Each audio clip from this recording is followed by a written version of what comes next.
Hey guys, and welcome back to another Unreal Engine 5 tutorial. So in today's video what we're going to be doing is going back to some of the basics of Unreal Engine 4, but obviously doing it now inside of Unreal Engine 5, and today's video is going to be how to open and close a door inside of Unreal Engine 5, and the way I'm doing it today is also going to be very efficient and very customizable. So let me hit play and show you what we're going to make today. So we can go over here to this door, press E, and this one is going to take 5 seconds to open, I believe it was anyway, but it's going to open. And then I can press E to close it again after obviously walking through if I wanted. And the same with this one, just to show that you can have multiple doors within the level and they will still all open and close and work perfectly how you want as well. And again, this is very easy to customize. If I go onto this door, I can make this one take 5 seconds to open and 3 seconds to close. And this one over here, I can have 3 seconds to open and 5 seconds to close if I wanted. Obviously that doesn't make much sense, but it's very easy to customize to see how long it should take to open and close in seconds, as you can see there. And what we can also do is maybe add in the door mesh, so we can change that as well if we wanted, change the collision box size, all these different things we can customize however much we want to. And like I say, this is also going to be a nice efficient way of doing it, and we're going to be using blueprint interfaces, so this tutorial will also teach you how to use those as well. So without further ado, let me delete this code and I'll show you how I've done it. So the first thing we want to do is we want to actually create our blueprint interface so we can interact from our character with the door. So to do that, we're going to obviously press Control Space to open our content browser, and then we just want to create a new blueprint interface. So I'm going to be just doing this here. So I'm going to right click, go to Blueprints, not Blueprint Class, but Blueprints under Create Advanced Asset. Then we want to create a blueprint interface. This one I'm going to name Interact Interface, as that makes the most sense for me, and we can then use this for anything we want to interact with as well. It doesn't just have to be doors, it can be doors, picking things up, or anything which you want to interact with. And we're going to open this up straight away. In here, all I'm going to do is name this function interact, and that's all we need to do. This is a read-only function, so all we need to do is give it a name. We can compile and save that. What you can do as well if you want is give it an input and output, so just as some examples.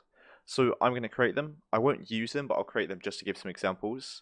So what you can do is give a new parameter on the inputs, naming this one interactor, and then make this a character object reference. Then an output you could have, you can reselect that there, you can have an output as did interact or was successful or anything like that, with this one being a boolean. So we can compile and save, and this is what you'd now have. And again, this is all you need to do in here. So we're going to close this. And essentially what that does is we can customize that function to have something different inside of it in each blueprint, and then we can call that specific function from another blueprint. So that'll make more sense when I get into it later, and I do also have another video where I go through it in more detail if that's what you wanted. But next up, we need to actually call this interact interface. So once again, we're going to go Control Space. This time we're going to open up our character blueprint. So for me, that's content, third person, blueprints, BP, third person character. Now in here, what I'm also going to do first is go to Edit, Project Settings. Once this loads, let me put on the correct monitor here. We're going to go down to Input, and we're going to create an action mapping. So I'm going to open this up, hit the plus, and I'm going to name this one Interact, and I'm going to set this to be the E key. Now this can be E, F, or it can be E and F. It can be absolutely whatever you want. And the benefit of action mappings is you can set up multiple keys for different consoles, and you can also set up key bindings as well if that's what you wanted. But this is all I need, so I'm now going to close this like so. Then back in our third person character, we're going to right click and search for whatever you just named that. I named mine interact, like so. Now we don't want the interact message, that is the blueprint interface which we're going to use later. We want the action events interact there. So we're going to select that, and now you see we have this input action here. So every time the player presses the button which you set up in your input action, it's going to fire off this event here. Now out of this, what we need to do is obviously interact with a blueprint. So underneath it, we're going to right click and get overlapping actors, and we want to set the class filter to just be actor, like so. Now out of this array return value here, we're going to get a for each loop with break. The with break is important because we only want to interact with one at a time, otherwise this will interact with every single thing we're overlapping all at once, which we obviously do not want. So out of the array element, we're going to get does implement interface, with the interface being our interact interface which we just set up here. Then this is obviously giving a boolean return value, so we want to hold down B, left click to get a branch, with that being the condition and plugging that into the loop body. So if this is true or false, i.e. if the actor we're currently overlapping has the interact interface. If it does, we want to interact with it. If it doesn't, we're not going to do anything, and then we're going to check the next item in the array that we're standing on. So out of array element, we're going to call the interact message here. So we've got interact interface, interact message, as that's the name of our function. True will go into there. And then what we're going to do is we can then do interactor is self, so get a reference to self, so it's the player interacting with it, and then hold down B, left click to get another branch, connecting that to there, with the condition being that you did interact. Again, you don't need that if you don't want it, but I'm going to put it there anyway just to show you how it works. And true of that branch then goes into the break of the for each loop with break. Like so, and I'm going to double click these to get some root nodes just to keep it looking nice and organized. Again, essentially what this is doing is going to get what we're overlapping and check to see if we can interact with it, and if we can, it will interact with it. If we can't, it will check the next one in the array. And if it tried to interact with it but didn't manage to interact, it will then again go on to the next item in the array and try and interact with that one instead. So I'm going to select all this and hit C to comment it, naming this interact code. So this will allow us to interact with anything in our world. So instead of having to do all the code in each individual blueprint, you do it once here and then just set up the interact code within the function in each blueprint, and it should be able to call it here perfectly. So again, it's nice and efficient and a lot easier. So we can compile and save that. Now we're going to close that, as that's all we need to do there. The next step is now actually setting up our door blueprint. So once again, we're going to go to control space, back to content. I'm going to make it here, so right click, go to blueprint class, create an actor, and I'm going to name this one door BP, like so, opening it up straight away. In here, I'm going to add a static mesh, like so, so search for add components static mesh, and I'm going to name this one door SM for door static mesh. Over on the right down here, we can change the static mesh to be a door SM, it's SM door, and this is included in the starter content of Unreal Engine 5 as well, so we can use it like so. Now if you don't have the starter content, what you can do is minimize this, go to the content browser, go to add in the top left, and we want to add feature or content pack, go to content, and you want to just add the starter content and add to project, and that will then give you the starter content, which includes this door as well. Now if you want to use your own door static mesh instead of this one, that's perfectly fine. What you need to make sure you do though is have the axis point on the side here. So when you rotate the mesh, it will rotate like that. Otherwise it will rotate from the middle, and that's obviously not how a door opens. So you want to make sure the origin point of the mesh is in the correct location, so it actually rotates on the side like this. Then after this, you want to deselect it and add a box collision, like so. And then we just want to scale this up to be the correct size we want. So what this is doing is basically if the player is inside of this box, they can open and close the door.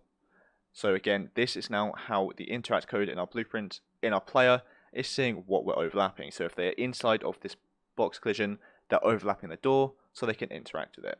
So again, just keep that in mind of how big or small you want this. If the player is within this box collision, they can open and close the door. We'll compile and save that, and that's all we need to do in the viewport. We're now going to go over to the event graph and start setting up some of the code.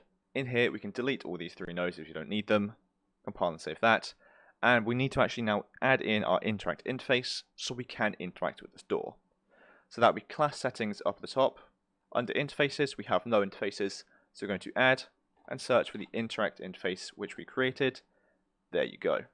We'll compile and save that, and now you should have a tab on the left under interfaces, and we've got interact here. If we double click that, it will open the function in which we can now do all of our code, and you'll see this is exactly how we set it up within the blueprint interface. So like I say, this is now where we're going to be opening and closing the door. So to start off with, what we want to do is get a plus variable here, naming this one is open, question mark, leaving it as a boolean, compiling and leaving the default value as false, so by default it is closed.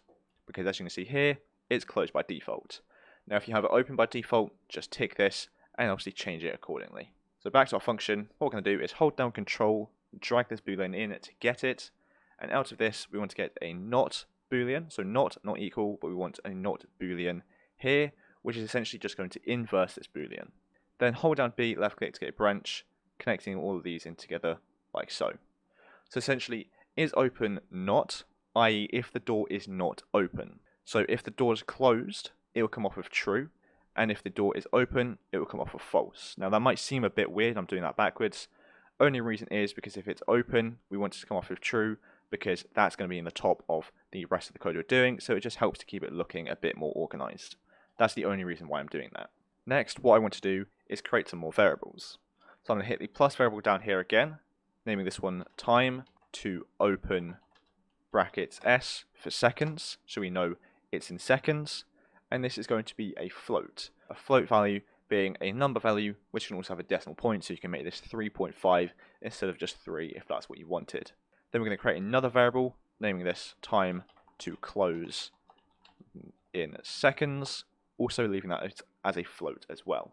And now these two variables here, we want to press this little I next to the float, and that will make them instance editable, which means we can change them for each different instance of the door which we have in the level, which is what you saw me doing at the beginning where I was changing the number for each door. That is how we do that here. So we'll compile and save that like so. Now to actually implement these so it will change how long we want to open the door for, we need to first animate the door. So a nice easy way to do that is by right clicking and add timeline.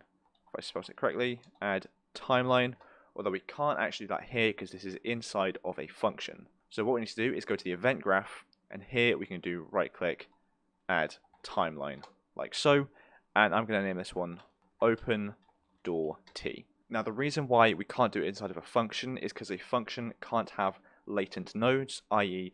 anything which slows down like a timeline or a delay or anything like that. So if you haven't included these nodes here, so the interactor and did interact, if you haven't included the input and outputs, this won't be inside of a function, it will just be event, so it will still work perfectly for you. But if you've done what I've done, what I'm doing now is the workaround for that. So what I'm going to do is just here simply right click, add custom event, naming this open door, right click, add custom event, naming this close door. Nice and simple like so. Then open door will go into play, closed door will go into reverse. Not play from start and reverse from end, just play and reverse. Simply enough, like so, and there we go. Now we're going to go back to our interact interface and start setting up the rest of the code which I mentioned. So once you've created that timeline, in your variables list you should have a components list and have open door t here, or the name of your timeline. Drag that in and get it here, and out of this we're going to set play rate, like so. So set play rate there, connecting that into true. And move that above. And using the play rate is how we're going to actually determine how long it's going to take to open and close. So out of this we're going to get a divide like so, and that should give a float divided by a float. The top value is going to be 1, and the bottom value is going to be our variable of time to open in seconds. So 1 divided by the time to open, set the play rate, and that will then give us the correct amount of time to open and close inside of our timeline.